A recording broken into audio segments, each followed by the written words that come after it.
আমাদের দুই গালে জুতা মেরে তারেক রহমান বলে দিলেন যে তোমরা যতই সমর্থন করো, আমি কিন্তু আমার অন্তরের প্রেম, আমার রাজনৈতিক বৃদ্ধি বিকাশ, আমার চিন্তা ভাবনা, সেগুলো প্রকাশ থেকে আমি বিরত থাকবো না। মুখে বিরত আছে কিন্তু কাজে বিরত নাই। 2024-এর বুদ্ধিজীবী কারা? ফরহাদ মজহার, সলিমুল্লাহ, পিনাকি ইলিয়াস, মাহমুদুর রহমান। পাকিস্তান থেকে শুরু করে আপনি কোনো জায়গায় এই বুদ্ধিজীবীগুলোকে জেলে ভাত ছাড়া কোথাও ভাত খাওয়াইতে পারবেন না, কোথাও ফিট করতে পারবেন না। এদের পাগলামি অন্য যে কোনো মুসলিম রাষ্ট্র কিন্তু এদেরকে জেলে নিয়ে যেত। জুলাই ষড়যন্ত্র স্পেশাল এপিসোড 5-এ আজকে আলোচনা করব 2024-এর চরমপন্থার উত্থান কিভাবে বাংলাদেশকে বুদ্ধিজীবী শূন্য করেছে।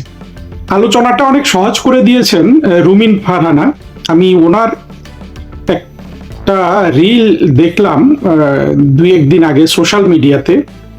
উনি একটা গুরুত্বপূর্ণ প্রশ্ন রেখেছেন যে বাংলাদেশে 5 জন রবীন্দ্রসঙ্গীত শিল্পী, 5 জন নজরুল সঙ্গীত শিল্পী, 5 জন ভালো লেখক, এইভাবে উনি বলেছেন আর কি, ভালো যারা বেস্ট, এইরকম 5 জন করে দেখাতে যারা বিএনপিকে সমর্থন করে। রুমিন ফারহানা নতুন করে কিছু বলেননি।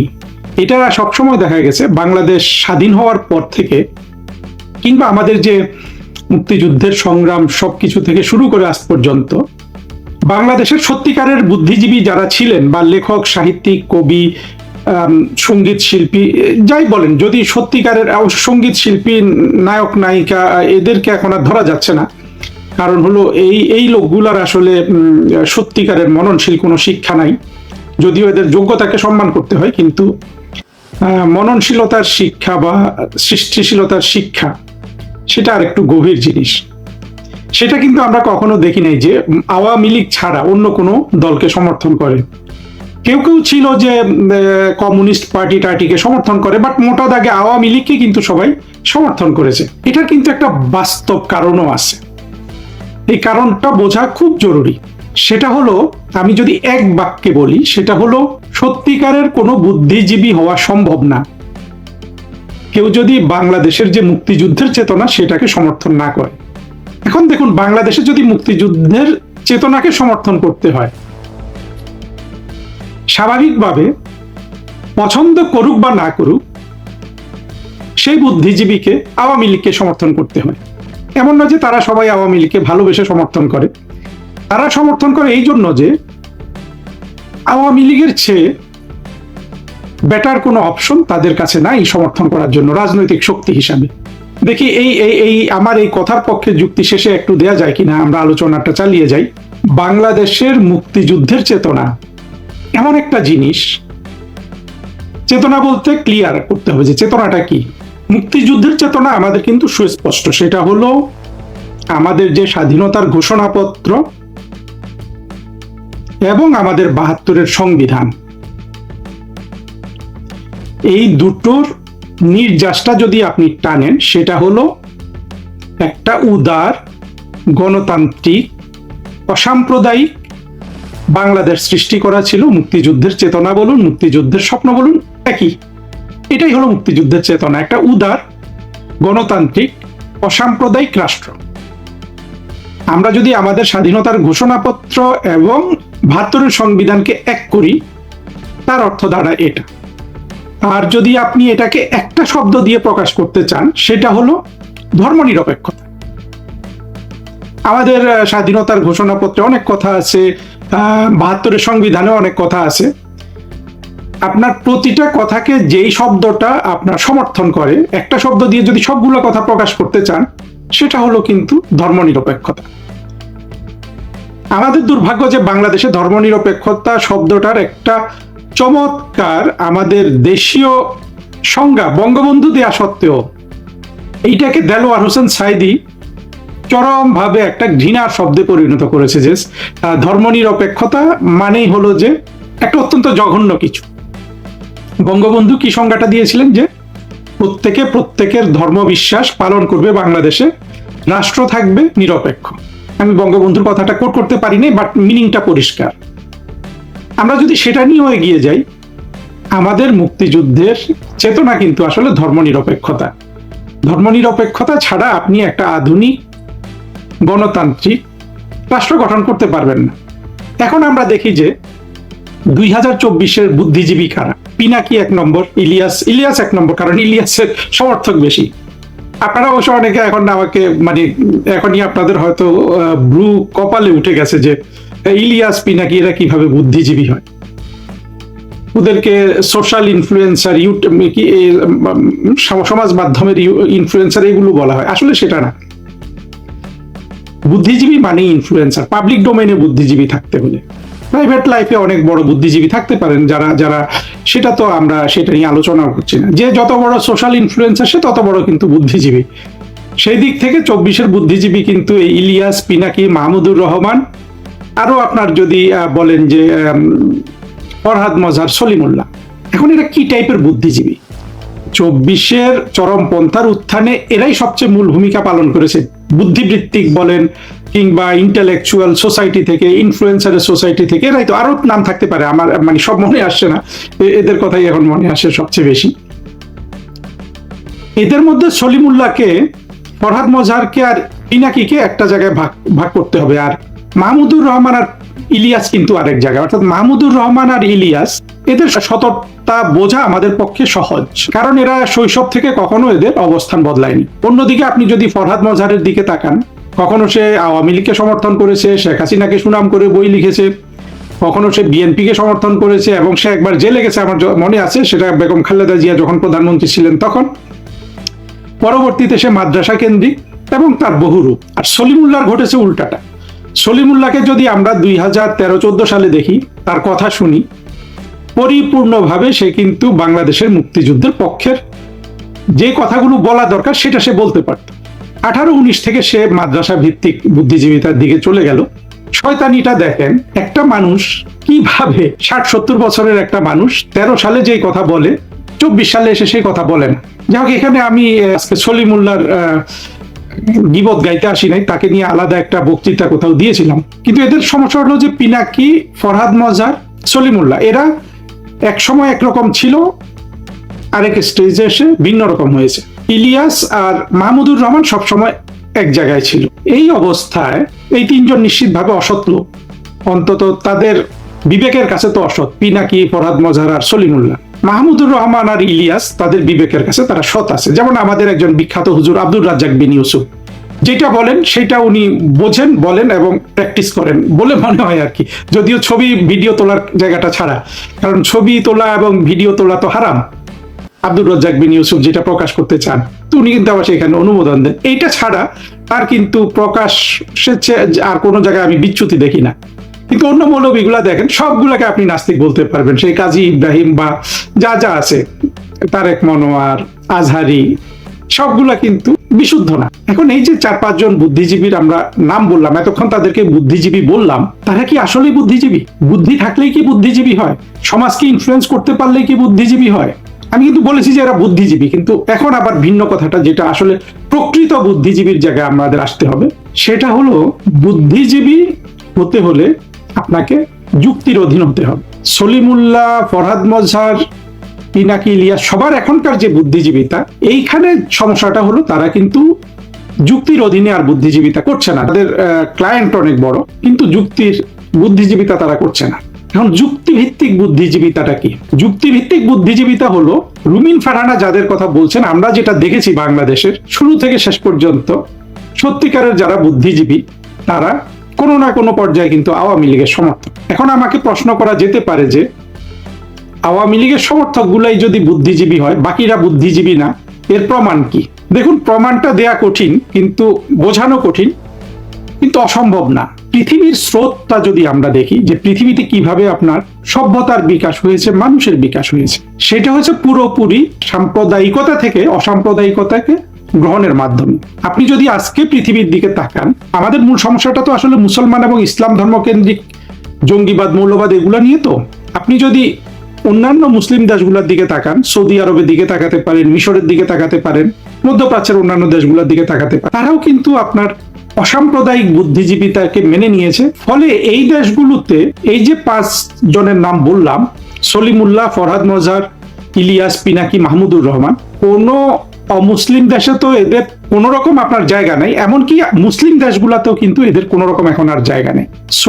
ফরহাদ মজার যদি আপনার এইসব বুদ্ধিজীবিতা সে যদি সৌদি আরবে করতো, তার কি অবস্থা হতো? কিংবা পিনাকি, কিংবা ইলিয়াস, কিংবা মাহমুদুর রহমান, যারা বাংলাদেশে জঙ্গিবাদ কায়েম করতেছে, সৌদি আরব তো তাদের এটা দিত না করতে, মিশর দিত না, মিডল ইস্টের কোনো দেশ দিত না। এর মানে হলো যে এইসব ইসলামিক দেশগুলো কিন্তু তাদের নিজস্ব ফ্রেমওয়ার্কের মধ্যে তারা একটা ইসলাম পালন করে, তারা ইসলামিক রাষ্ট্র, সব ঠিক আছে, কিন্তু তারা কিন্তু উদার গণতান্ত্রিক বুদ্ধিজীবিতাটাকে মেনে নিয়েছে, অর্থাৎ যেটা শাশ্বত, যেটা সভ্যতার পক্ষের বুদ্ধিজীবিতা, যেটা সত্যিকারের বুদ্ধিজীবিতা। কিন্তু আমরা সেটা বাংলাদেশে রক্ষা করতে পারিনি। বাংলাদেশে আমাদের 2024-এর জঙ্গি উত্থানে আওয়ামী লীগের পক্ষের যেসব বুদ্ধিজীবী ছিল তারা তো এখন অন্তত পাবলিক লাইফে নাই, পাবলিক ডোমেইনেও নাই, তারা সম্ভব না, তাদেরকে তো মেরে ফেলা হবে। আমাদের অধ্যাপক জাফর ইকবাল ছিলেন, তাকে তো এখন লুকিয়ে থাকতে হচ্ছে, কারণ তার জীবন অবশ্যই সংকটাপন্ন বর্তমানে যে মানে জঙ্গি উত্থানের পর থেকে যে বর্বরতা চলে আসছে সেখানে। ফলে রাষ্ট্র এখন পুরোপুরি ফরহাদ মজার আর সলিমুল্লাহ খান, পিনাকি, ইলিয়াস, মাহমুদুর রহমানের দখলে, এবং এদেরকে সারা পৃথিবীর কোনো জায়গায় একমাত্র আফগানিস্তানে দিতে পারে। পাকিস্তান থেকে শুরু করে কোন মুসলিম দেশ, অমুসলিম দেশগুলোর কথা বাদ দেন, অমুসলিম দেশ তো আসলে এইসব ঝামেলার মধ্যেও নাই, তাদের তো এইসব সমস্যাই নেই। পাকিস্তান থেকে শুরু করে আপনি কোন জায়গায় এই বুদ্ধিজীবীগুলোকে জেলে ভাত ছাড়া কোথাও ভাত খাওয়াইতে পারবেন না, কোথাও ফিট করতে পারবেন না। এদের পাগলামি অন্য যে কোনো মুসলিম রাষ্ট্র কিন্তু এদেরকে জেলে নিয়ে যেত। আমাদের দুর্ভাগ্য, মুক্তিযুদ্ধের পক্ষের শক্তি আওয়ামী লীগ সত্যিকারের বুদ্ধিজীবী সৃষ্টি করার কোনো পদক্ষেপ তারা নেয় নাই। ফলে যেসব দুর্বল বুদ্ধিজীবী ছিল, দুর্বল বলতে আমি বুদ্ধিজীবিতা বলছি না, সৃষ্টিশীলতায় এবং টাকা কড়িতে, অনেক অবশ্য টাকা কড়িরও মালিক হয়েছে, সেটা ভিন্ন কথা, তারা কেউ কিন্তু আর 2024-এ টিকতে পারলো না, পারার কথাও না।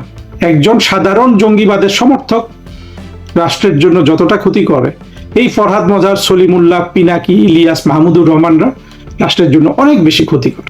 এবং 2024 আমাদেরকে, অর্থাৎ বাংলাদেশকে এদের আধিপত্যে রেখে গেল। আমাদের জন্য আসার কথা হলো ফরহাদ মজার, সলিমুল্লাহ, পিনাকি, ইলিয়াস, মাহমুদুর রহমান, এরা যা করে, যা বলে, যেই ইনফ্লুয়েন্স করে, সেখান থেকে যেই মানুষ সৃষ্টি হয়, তারা যে কোনো রাষ্ট্রকে কিন্তু ডুবিয়ে দেয়, যেভাবে আজকে বাংলাদেশ ডুবছে। আমি বিশ্বাস করি মানুষ পুরোপুরি ডুবতে চায় না, সাধারণ মানুষও না, যারা নিরীহ মানুষ অত কিছু বোঝে না, তারাও পুরোপুরি ডুবতে চায় না। পানি গলা পর্যন্ত আসলে বাংলাদেশের সাধারণ জনগণই কিন্তু এই বুদ্ধিজীবীগুলোকে আক্রমণ করবে, ফরহাদ মজার এবং গং যেগুলো আছে। আমাদেরকে আপাতত আমাদের দুই গালে জুতা মেরে তারেক রহমান বলে দিলেন যে তোমরা যতই সমর্থন করো, আমি কিন্তু আমার অন্তরের প্রেম, আমার রাজনৈতিক বৃদ্ধি, বিকাশ, আমার চিন্তা ভাবনা, সেগুলো প্রকাশ থেকে আমি বিরত থাকবো না। মুখে বিরত আছে কিন্তু কাজে বিরত নাই। তার একটা বহিঃপ্রকাশ আমরা দেখলাম আমান আজমিকে সম্মানিত করার চেষ্টা করার মধ্য দিয়ে। এর সাথে আর দুইজন, 150-এর মধ্যে অনেক আছে, আমি তো সবগুলোকে চিনিও না, বাট প্রত্যেকটা যে চরমপন্থী জঙ্গি, এতে কোনো সন্দেহ নাই। আসলে বাংলাদেশের সামনে না একটা ভয়াবহ বিপদ অপেক্ষা করছে। এই বিপদটা নিয়ে আসছে বিএনপি, এই বিপদের সবচেয়ে বড় ভিকটিম হবে বিএনপি, কিন্তু সাথে সাথে বাংলাদেশের 16 কোটি 18 কোটি মানুষ কিন্তু এই বিপদের সম্মুখে পড়বে। এবং এখান থেকে উদ্ধার করার জন্য শেখ হাসিনা ছাড়া, আওয়ামী লীগ ছাড়া আর কেউ কিন্তু অবশিষ্ট নাই। প্রধানমন্ত্রী তারেক রহমান স্বাধীনতা বিরোধী জঙ্গি চরমপন্থী 150 জন সামরিক কর্মকর্তাকে ভূতাপেক্ষ প্রমোশন দিলেন। এর মধ্যে আছে আমান আজমি, গোলাম আজমের ছেলে, আছে বিখ্যাত হাসিন নামে এক উন্মাদ চরমপন্থী, আরো আছে আব্দুল হক, কর্নেল আব্দুল হক নামে এক ব্যক্তি, যাকে আমরা চিনি 24-এর জঙ্গি উত্থানের পর যে নানানভাবে ব্যাখ্যা করেছে, ওয়াকার প্রধানমন্ত্রী শেখ হাসিনার আত্মীয় হয়েও কি সাফল্যের এবং চাতুর্যের সাথে প্রধানমন্ত্রী শেখ হাসিনার সাথে বিশ্বাসঘাতকতা করেছে। তারেক রহমান এই পদোন্নতির মাধ্যমে কি প্রমাণ করলেন সেটা নিয়ে আমার এই বক্তৃতা। তিনি প্রমাণ করলেন যে বিএনপিকে আমরা যতই বলি, কোনোভাবেই তারা মুক্তিযুদ্ধপন্থী হতে পারছে না। দ্বিতীয় হলো, বিএনপি কিন্তু ভারত এবং আমেরিকা দুটো দেশকেই মোটামুটি বৃদ্ধাঙ্গুলি দেখাচ্ছে। আসুন আলোচনাটা করি কিভাবে। দেখুন, আমাদের সবচেয়ে বড় দুর্ভাগ্য কি, আমরা যারা বাংলাদেশের মানুষের একটা সহাবস্থান চাই, বিএনপি আওয়ামী লীগ, তাদেরকে বিএনপি নামক দলটাকে আমাদের কিন্তু পৃষ্ঠপোষকতা দিতে হয়, সমর্থন করতে হয়, তাদের পক্ষে কথা বলতে হয়। অথচ আমাদেরকে কিভাবে অসম্মান করে বিএনপি দেখেন। জিয়াউর রহমান গোলাম আজমকে বাংলাদেশে নিয়ে এসে বাংলাদেশে জামাতের আমির করে তাকে দিয়ে রাজনীতি শুরু করিয়েছিল। জিয়াউর রহমান আরো প্রসিদ্ধ অনেক স্বাধীনতা বিরোধীকে রাজনীতিতে তো পুনর্বাসনই শুধু না, যেমন শাহ আজিজকে প্রধানমন্ত্রী বানিয়েছিল, সবুর খানকে পুনর্বাসিত করেছিল। নানান স্বাধীনতা বিরোধী দলগুলোকে জিয়াউর রহমান বাংলাদেশে রাজনীতি করার সুযোগ করে দেয় এবং তাদেরকে দিয়ে মেজরিটি, তাদেরকে দিয়ে উনি ওনার বিএনপি দলটাকে ভর্তি করে। পরবর্তীতে এখন দেখা যাচ্ছে যে তার ছেলে তারেক রহমান গোলাম আজমের ছেলেটাকে ব্রিগেডিয়ার, তাকে এখন লেফটেন্যান্ট জেনারেল বানিয়েছে, বা লেফটেন্যান্ট জেনারেল বানিয়েছে, আরো অনেক টাকা পয়সা দিয়েছে, এগুলো আপনারা জানেন। আমরা চরমভাবে কিন্তু অপমানিত হলাম তারেক রহমান দ্বারা। আমরা বলতে আমি সহ যারা তারেক রহমানের দল বাংলাদেশে টিকে থাকুক, তাদের আমরা যারা ভালো চাই। গোলাম আজমের ছেলেকে তো আমরা সবাই চিনি। এই ছেলে যখন আওয়ামী লীগ সরকার ক্ষমতায় ছিল, গোলাম আজমকে যখন জেলে নেওয়া হয়, তখন সে অনেক ভদ্র কথা বলেছিল এবং তাকে দেখে যে কোনো চরমপন্থী, চতুর চরমপন্থীকে আপনারা এই অবস্থায় দেখবেন, এমনকি জামাতকেও দেখবেন, প্রতিকূল পরিবেশে ওরা অত্যন্ত ভদ্র ব্যবহার জানে, মানুষের মন কাটতে পারে, সেরকম ব্যবহার করত। কিন্তু 2024-এর জঙ্গি উত্থানের পর এই চরমপন্থীকে কোথাও ধরে রাখা হয়েছিল, আর্মি ধরে রেখেছিল বলা হচ্ছে, এবং সেখানে তাকে 5 স্টার হোটেলে যে ধরনের সুযোগ সুবিধা দেওয়া হয় সেই ধরনের সুযোগ সুবিধা রাখা হয়েছিল। এটা কিন্তু আমার কথা নয়, এটার কথা হলো আমেরিকায় পালিয়ে থাকা এক চরমপন্থী সেনাবাহিনীর, যিনি যেই লোক মুস্তাফিজ, কর্নেল মুস্তাফিজ, যে আবার খালেদা জিয়াকে তার বাড়ি থেকে উৎখাত করেছিল শেখ হাসিনা সরকারের সময়, সেই জঙ্গি বলে দিয়েছে যে এই গোলাম আজমের ছেলে 5 স্টার হোটেলের মতো সুযোগ সুবিধা নিয়ে ছিল যে তার বন্দিত্বের সময়। পরবর্তীতে সে একটা নতুন গামছা দেখিয়ে বলেছিল যে এই গামছাতে সে সবকিছু করত। গোলাম আজমের ছেলের ভিন্ন চেহারা দেখা গেল 2024-এর জঙ্গি উত্থানের পর, যখন সে বের হয়ে আসলো, এবং সে যেটা প্রকাশ করেছে যে ওয়াকার ছিল তার ছাত্র,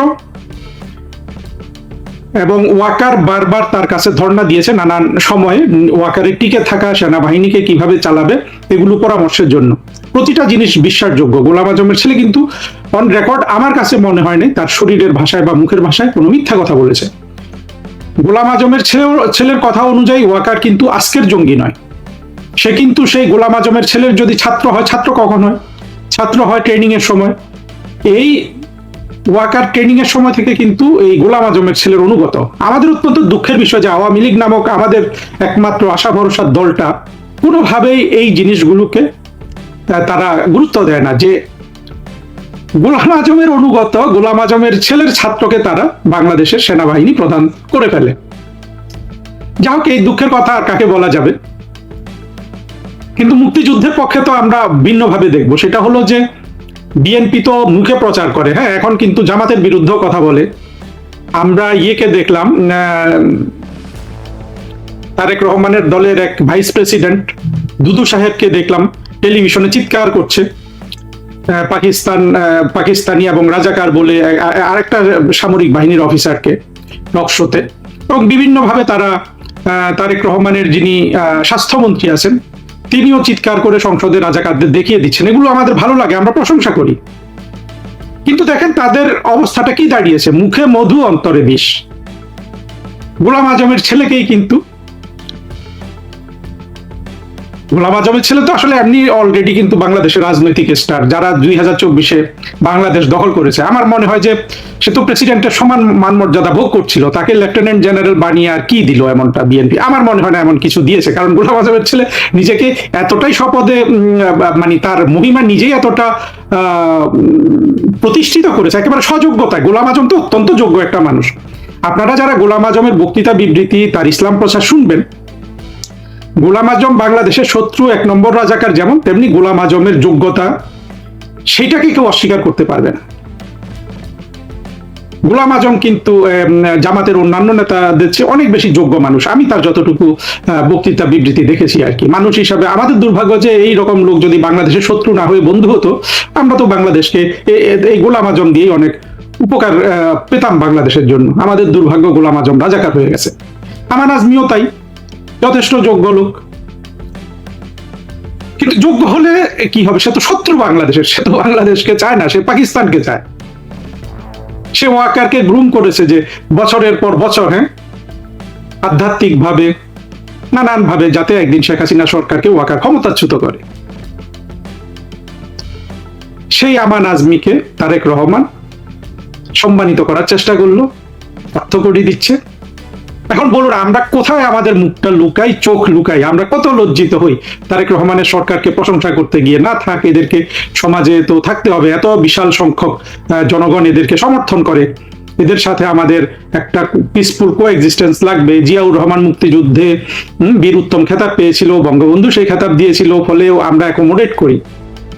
আমাদের দুই গালে জুতা মেরে তারেক রহমান বলে দিলেন যে তোমরা যতই সমর্থন করো, আমি কিন্তু আমার অন্তরের প্রেম, আমার রাজনৈতিক বৃদ্ধি বিকাশ, আমার চিন্তা ভাবনা, সেগুলো প্রকাশ থেকে আমি বিরত থাকবো না।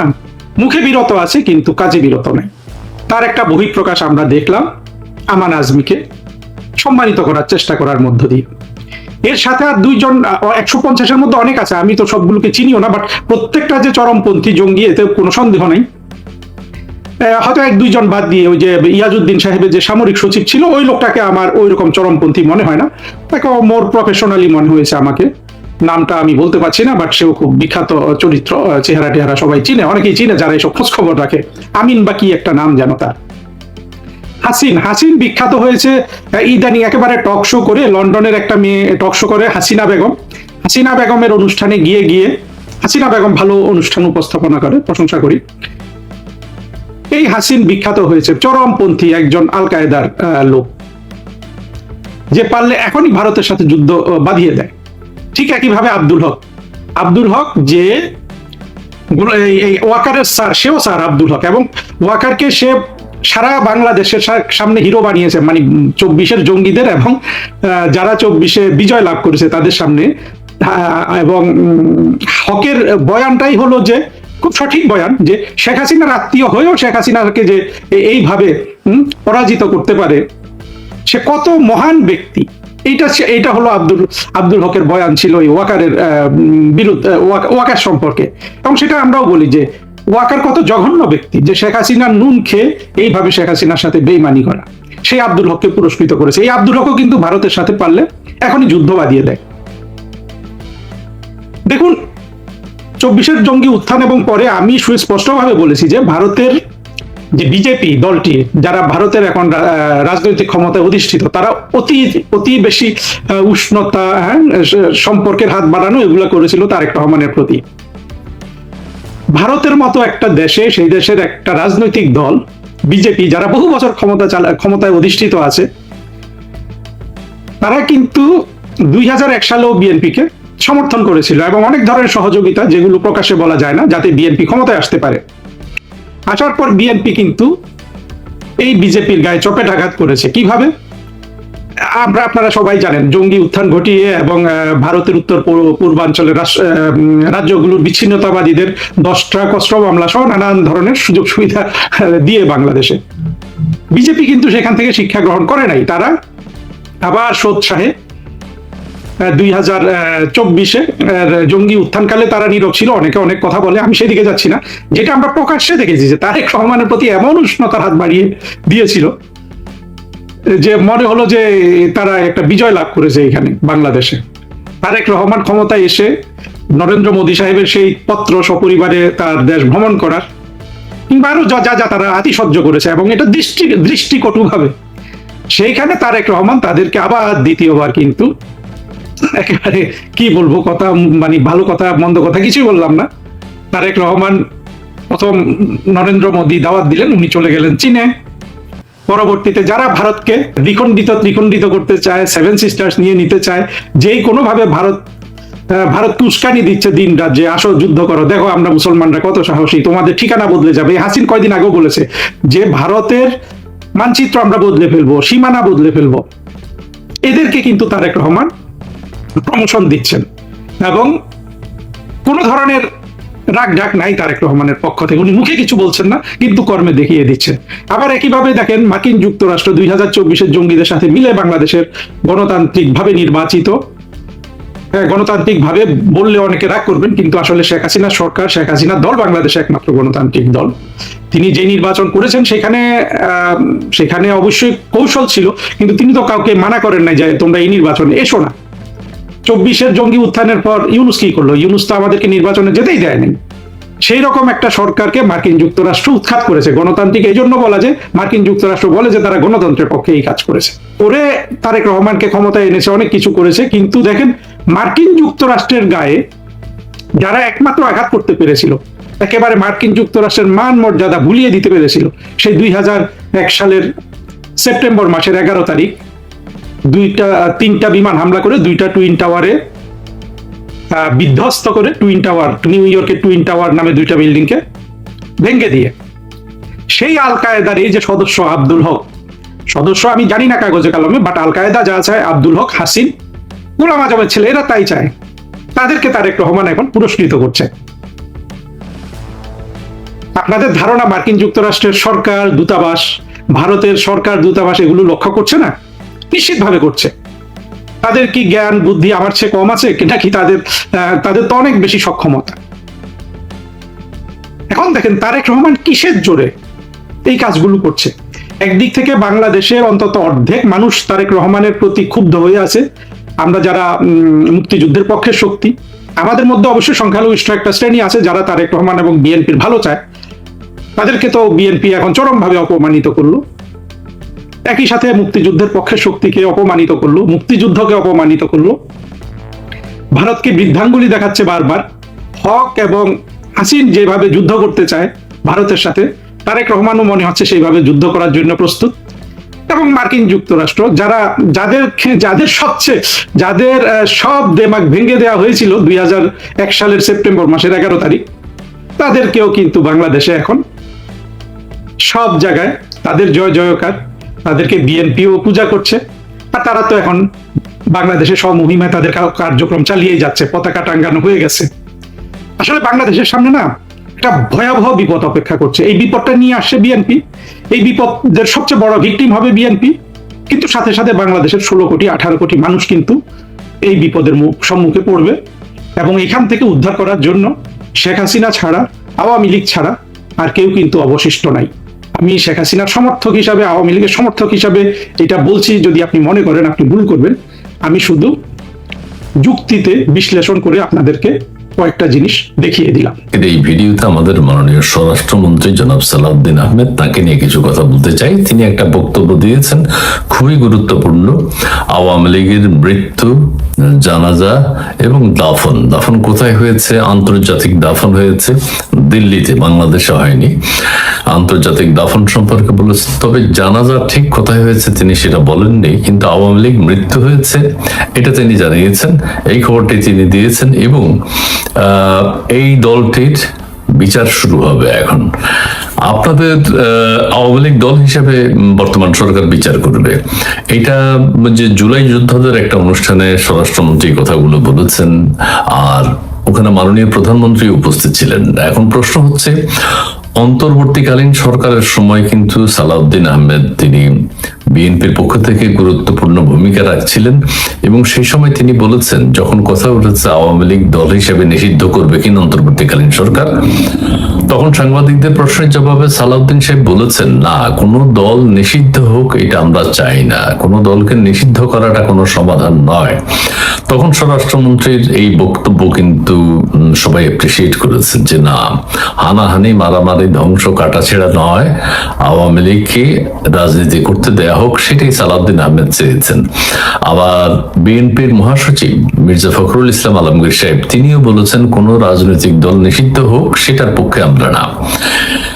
কিন্তু তাদের সেই চাওয়াকে উপেক্ষা করে ডক্টর ইউনূস সরকার ছাত্রলীগকে নিষিদ্ধ করেছে, আওয়ামী লীগের রাজনৈতিক কর্মকাণ্ড নিষিদ্ধ করেছে একটা নাটকের মধ্য দিয়ে, যে জুলাই যোদ্ধাদেরকে দিয়ে, এনসিপি কে দিয়ে যমুনার সামনে বিক্ষোভ করিয়েছে এবং তারপরে তারা রুদ্ধদ্বার বৈঠক করে যমুনায় সিদ্ধান্ত হয়েছে যে আওয়ামী লীগের রাজনৈতিক কর্মকাণ্ড নিষিদ্ধ, এবং তারপরে নির্বাচন কমিশন তাদের নিবন্ধন বাতিল করেছে। এখন স্বরাষ্ট্রমন্ত্রী তার কথা থেকে ফেরত এসছেন। তিনি যখন বলেছেন অন্তর্বর্তীকালীন সরকারের সময় যে আওয়ামী লীগ নিষিদ্ধ হোক, এটা তারা চায় না, এখন তিনি চাচ্ছেন যে আওয়ামী লীগের বিচার, মানে রাজনৈতিক দল হিসেবে আওয়ামী লীগের অপরাধের বিচার করবেন, এবং দাফন হয়ে গেছে দিল্লিতে সেটা তিনি বলেছেন, এবং এই আওয়ামী লীগ আর কখনো কোনোদিন বাংলাদেশে রাজনীতি করতে পারবে না, সেটাও তিনি বলিষ্ঠভাবে বলেছেন, এবং এটা বেশ ভাইরাল হয়েছে। এবং এখানে আরেকটি কথা বলতে চাই, আওয়ামী লীগ এখন এই প্রতিক্রিয়া কি জানায় স্বরাষ্ট্রমন্ত্রীর বক্তব্যের পরে, যে আওয়ামী লীগের মৃত্যু হয়েছে, আওয়ামী লীগের রাজনৈতিক কোন অধিকার আর এই দেশে নেই, আর কখনো এই দেশে রাজনীতি করতে পারবে না। জানাজার কথাটা কোথায় হয়েছে সেটা বলেননি, কিন্তু আন্তর্জাতিক দাফন হয়ে গেছে, তার মানে আওয়ামী লীগ নেই, আওয়ামী লীগ নেই। ঠিক আছে, এই কথা তিনি জোরালো ভাবে, বলিষ্ঠভাবে প্রধানমন্ত্রীর উপস্থিতিতে বলেছেন। ঠিক আছে, এখন একটা রাজনৈতিক দলকে কি নিষিদ্ধ করা যায় কিনা সেটি সময় বলে দেবে, দেখা যাক। স্বরাষ্ট্রমন্ত্রী আরো কি কি বলেছেন সেই প্রশ্নগুলো আপনার সাথে, কথাগুলো আপনাদের সাথে আলোচনা করতে চাই। স্বরাষ্ট্রমন্ত্রী সালাউদ্দিন আহমেদ বলেছেন, বর্তমানে কার্যক্রম নিষিদ্ধ, আওয়ামী লীগ দেশের আর কোন রাজনীতি করতে পারবে না। কার্যক্রম নিষিদ্ধ না তো, আওয়ামী লীগকে সংসদে সিদ্ধান্ত নিয়ে আইন করে নিষিদ্ধ করা হয়েছে। কার্যক্রম নিষিদ্ধ ছিল তো ডক্টর ইউনূস সাহেবের সময়, তিনি মনে হয় ভুল করছেন। বিএনপি সরকার ক্ষমতায় আসার পর সংসদে আলোচনার মধ্য দিয়ে আওয়ামী লীগকে নিষিদ্ধ করেছে দল হিসেবে, কিন্তু তিনি বলছেন বর্তমানে কার্যক্রম নিষিদ্ধ, আওয়ামী লীগ দেশে আর কোনোদিন রাজনীতি করতে পারবে না। আওয়ামী লীগের রাজনৈতিক মৃত্যু হয়েছে, তাদের দাফন হয়েছে দিল্লিতে। মৃত্যু এবং দাফন, জানাজার কথা বলেননি, এবং দাফনের পরবর্তীতে আবার যে একটা মোনাজাত হয়, দোয়া হয়, সেটা হয়েছে কিনা সেটাও তিনি বলেননি। 40 কদম আসার পর কি করেছে, আওয়ামী লীগের শাস্তি শুরু হয়েছে কিনা সেটাও বোঝা যায়নি। তারা আর বাংলাদেশে রাজনীতি করতে পারবে না। শীঘ্রই দল হিসেবে আওয়ামী লীগের বিচার শুরু হবে, দল হিসেবে আওয়ামী লীগের বিচার শুরু করবে, এবং সেই ক্ষেত্রে এখন জানার অপেক্ষায় আছি যে আওয়ামী লীগ কি প্রতিক্রিয়া জানায়। এখন কোথায় বলেছেন এইসব কথা? গতকাল শনিবার রাজধানীর আগারগাঁওয়ে বাংলাদেশ চীন মৈত্রী সম্মেলন কেন্দ্রে জুলাই জাতীয় সম্মেলনে স্বরাষ্ট্রমন্ত্রী এইসব কথা বলেন। জুলাই 24 শহীদ পরিবার সোসাইটি ও আমরা জুলাই যোদ্ধা কেন্দ্রীয় নির্বাহী কমিটির উদ্যোগে এই অনুষ্ঠান আয়োজিত হয়। এখানে প্রধান অতিথি ছিলেন প্রধানমন্ত্রী তারেক রহমান, আর বিশেষ অতিথি ছিলেন স্বরাষ্ট্রমন্ত্রী। এখানে আরেকটা কথা আপনাদেরকে মনে করিয়ে দিই, জুলাই আন্দোলনকে এনসিপি এবং জামাত যেভাবে উপস্থাপন করতে চাচ্ছে, বিএনপি কিন্তু সংসদে বাধা হয়ে দাঁড়িয়েছে। জুলাই আন্দোলনের চেতনার একটা অংশ হচ্ছে সংবিধান সংস্কার, সেটা কিন্তু বিএনপি মানছে না। জুলাই আন্দোলনের আরেকটা বা জুলাই চেতনার আরেকটা উদ্দেশ্য হচ্ছে সংবিধান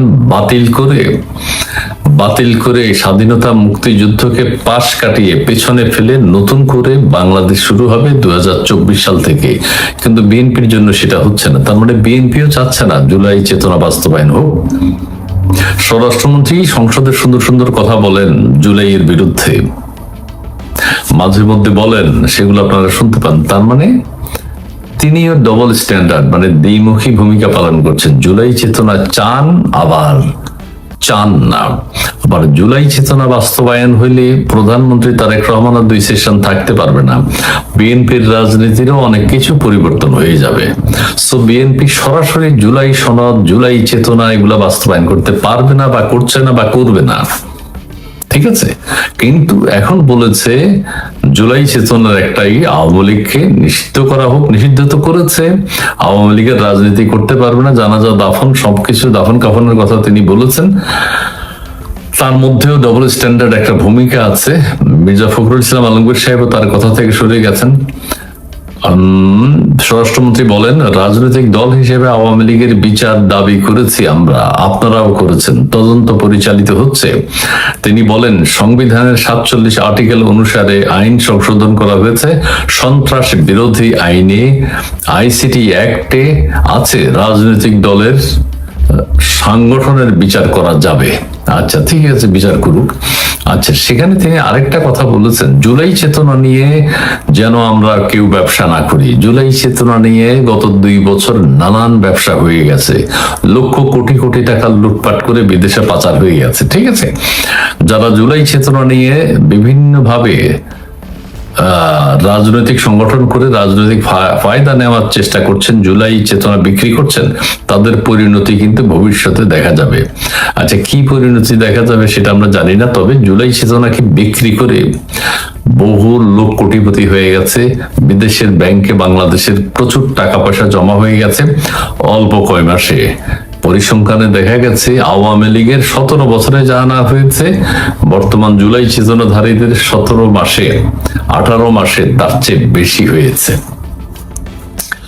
ঠিক আছে, শেখ হাসিনার মামলা টামলার কথা বললেন, ফাঁসির কথা বললেন, অনেক কিছু বলেছেন। এই মোটামুটি তার মানে হাসানুল হক ইনু স্বৈরাচারের দোষর ছিলেন, সেই জন্য তার বিরুদ্ধে এই রায় হয়েছে।